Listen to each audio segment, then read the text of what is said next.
حافظوا علی الصلوات والصلاۃ الوسطی، محافظت کرو پوری طرح، چوکس ہو کر، چوکنے ہو کر تمام نمازوں کی، اور خاص طور پر صلاۃ وسطی کی۔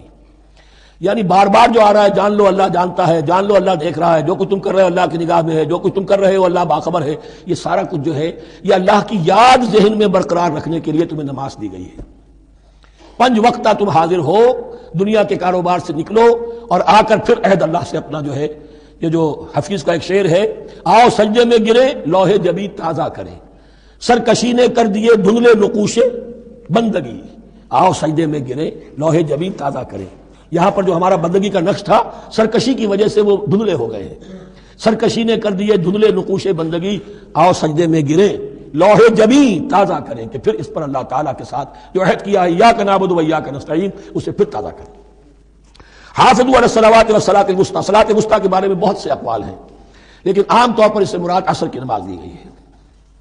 دن میں 2 نمازیں اس سے پہلے ہیں، فجر ہے، ظہر ہے، 2 پھر بعد میں ہے، مغرب ہے، عشاء ہے۔ وقوموا للہ قانتین، اور کھڑے ہوا کرو اللہ کے سامنے پورے ادب کے ساتھ، یعنی ایک تو رکوع ہے جس میں جھکنا ہے، سجدہ ہے جھکنے کی انتہا ہے، قیام بھی قنوت کے ساتھ ہو، معلوم ہو کہ ایک بندہ اپنے آقا کے سامنے کھڑا ہے، اس کے کھڑے ہونے کے انداز میں بھی معلوم ہو کہ تواضع ہے، عجز ہے۔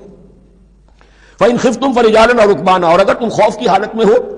تو چاہے پیادہ چلتے ہوئے، سفر کرتے ہوئے، دشمن پیچھا کر رہا ہے، آپ کہیں جا رہے ہیں تو چاہے اب رکیں گے نماز پڑھیں گے تو وہ تعاقب میں قریب آ جائے گا تو رجالن چلتے ہوئے، یا کہیں جلدی جانا ہے اور وہاں پر ابھی فوری طور پر حملہ کرنا ہے تو اس میں یہ ہے کہ جنگ کی حالت میں یہ رعایتیں ہیں، چلتے ہوئے اور رکبانہ یا سوار ہونے کی حالت میں بھی نماز پڑھی جا سکتی ہے۔ فَإِذَا أَمِنْتُمْ، لیکن پھر جب امن میں ہو جاؤ، فَاذْكُرُوا اللَّهَ كَمَا عَلَّمَكُمْ، پھر اللہ کو یاد کرو جیسے کہ تمہیں اس نے سکھایا ہے۔ کس نے سکھایا ہے؟ محمد الرسول اللہ نے۔ صلوا كما رأيتموني أصلي، نماز پڑھو جیسے کہ تم مجھے دیکھتے ہو میں نماز پڑھتا ہوں۔ وہ ہے اللہ کا سکھایا ہوا، اس لیے کہ یہ بھی ثابت ہے روایات سے کہ حضرت جبرائیل نے آ کر حضور کو نماز پڑھائی ہے، 2 دن پڑھائی ہے۔ ایک دن 5 نمازیں اول وقت میں پڑھائیں، دوسرے دن 5 نمازیں آخری وقت میں پڑھائیں، اور بتا دیا کہ ان نمازوں کا وقت ان اوقات کے دوران ہے۔ تو معلم جو ہے حضور کے نماز کے معاملے میں حضرت جبرائیل ہے، اور اب حضور جو ہے پوری امت کے لیے معلم ہے۔ فَإِذَا أَمِنْتُمْ فَاذْكُرُوا اللَّهَ كَمَا عَلَّمَكُم مَّا لَمْ تَكُونُوا تَعْلَمُونَ، جو کہ تم نہیں جانتے تھے اللہ نے تمہیں سکھایا ہے۔ وَالَّذِينَ يَتَوَفَّوْنَ مِنكُمْ وَيَذَرُونَ أَزْوَاجًا، اور پھر دوبارہ لوٹ کر معاملہ آ رہا ہے بیواؤں کا، اور جو لوگ تم میں سے وفات دے دیے جائیں اور وہ چھوڑ جائیں پیچھے بیویاں، وصیۃ لازواجہم متاعا الی الحول غیر اخراج، تو ان کی بیویوں کے لیے وصیت لازماً، اپنی بیویوں کے لیے وصیت لازماً کریں 1 سال تک کے لیے نان نفقے کی، اور بغیر اس کے کہ انہیں گھروں سے نکالا جائے۔ اب یوں سمجھیے اس کو، ایک شخص فوت ہوا ہے، 4 بیویاں ہیں، ایک کے ہاں اولاد تھی، بیٹا تو اسی کا ہے، باقی 3 تو اس کی جو ہیں سوتیلی مائیں ہیں۔ ایک ماں کو تو وہ اپنی ماں سمجھ کر اس کی خدمت کرے گا، باقی 3 کو لائبلٹی سمجھے گا۔ تو فرمایا ایسا نہ ہو کہ فوراً نکال دو کہ جاؤ اپنا راستہ لو، جس سے تمہاری شادی تھی وہ گیا۔ 1 سال کے لیے انہیں گھر سے نہ نکالا جائے اور ان کا نان نفقہ دیا جائے۔ لیکن یہ بھی اصل میں تھا وصیت کا، جب یہ جو قانون آئے گا وراثت کا تو اس سے پہلے کے لیے، جیسے کہ والدین کے لیے کہا گیا تھا وصیت کرو، ایسے بیویوں کے لیے بھی کرو۔ جب ان کا حق آ گیا، اس لیے کہ شوہر مر گیا ہے تو بیوی کا حق ہے اس کی وراثت میں، بیوی مر گئی ہے شوہر کا حق ہے اس کی وراثت میں، تو وہ تو وراثت کے اندر حق معین ہو گیا، تو اب یہ وصیت کی ضرورت نہیں۔ اور اسی طرح 1 سال کا نفقہ نہیں ہے، اب نفقہ جو ہے وہ صرف عدت کے دوران کا ہے، جو ہم اس سے پہلے پڑھ چکے ہیں۔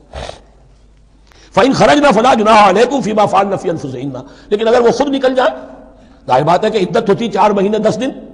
اب تم سال بھر روکو گے تو نہیں ان کو، اگر وہ شادی کر کے کہیں اور جا کے بسنا چاہیں تو تم پر کوئی الزام نہیں آئے گا، جو کچھ وہ کرتی ہیں اپنی جانوں کے بارے میں معروف ہو، بھلے طریقے پر، معروف طریقے پر۔ واللہ عزیز الحکیم، اور یقیناً اللہ تعالیٰ زبردست ہے، حکمت والا۔ وَلِلْمُطَلَّقَاتِ مَتَاعٌ بِالْمَعْرُوفِ، اسی طرح مطلقات کے لیے بھی ساز و سامان زندگی کی ضروریات ہے معروف طریقے پر، حقاً علی المتقین، لیکن یہ ہے عدت کے وقت تک کے لیے۔ اسی معاملے میں شاہبانو کیس میں ایک جو فیصلہ دیا تھا یہ کلکتہ ہائی کورٹ نے، اس پر پھر ہندوستان میں ایجیٹیشن ہوا۔ اس نے یہ فیصلہ دیا تھا کہ کوئی مسلمان اپنی بیوی کو طلاق دے دے تو اب وہ بیوی اگر تو دوسری شادی کر لے تب تو بات دوسری ہے، ورنہ جب تک زندہ رہے گی اس طلاق دینے والے پر اس کا نان نفقہ جو ہے رہے گا پوری زندگی تک۔ اس پر مسلمانوں نے کہا، بھارت کے مسلمانوں نے، یہ ہماری شریعت میں دخل اندازی ہے، شریعت نے صرف عدت تک کا حق رکھا ہے مطلقہ کے لیے، تم ساری زندگی کہاں سے لا رہے ہو۔ پھر وہ فساد ہوا، پھر بہت سے لوگوں نے جانیں دی، پھر جو ہے ایجیٹیشن ہوا، لیکن پھر راجیو گاندھی کو گھٹنے ٹیکنے پڑے اور پھر قانون بنا دیا گیا بھارت میں کہ کوئی عدالت ہندوستان کی including supreme court of India مسلمانوں کے آئلی قوانین میں دخل نہیں دے سکتی۔ میں سلام کیا کرتا ہوں مسلمانان بھارت کو، ہمارے ہاں ایک ڈکٹیٹر نے، فوجی ڈکٹیٹر نے آئلی قوانین بنائے جنہیں سنیوں نے، شیعوں نے، اہل حدیث نے، بریلویوں نے، دیوبندیوں نے اور جماعت اسلامی کی ٹاپ کی قیادت سب نے یہ کہا کہ یہ غلط قوانین ہیں، اور وہ آج تک چل رہے ہیں۔ ایک اور ملٹری عامر 11 برس تک یہاں پر لمن الملک اليوم، میرے لیے ہے بادشاہی، میں ہوں مقتدر اعلیٰ، مقتدر قادر مطلق، یہ کہتا ہوا چلا گیا اور اس قوانین کو جو کا تو برقرار رکھا ہے۔ اسی پر بھی میں نے شورا سے استعفیٰ دیا تھا ان کے، لیکن مسلمانوں نے وہاں پر یہ بات بھی نہیں ہونے دی کہ جب قرآن شریعت کا حکم جو ہے وہ یہ ہے کہ مطلقہ کو عدت تک کے لیے دار نفقہ ہے تو ساری زندگی کا کوئی معاملہ نہیں۔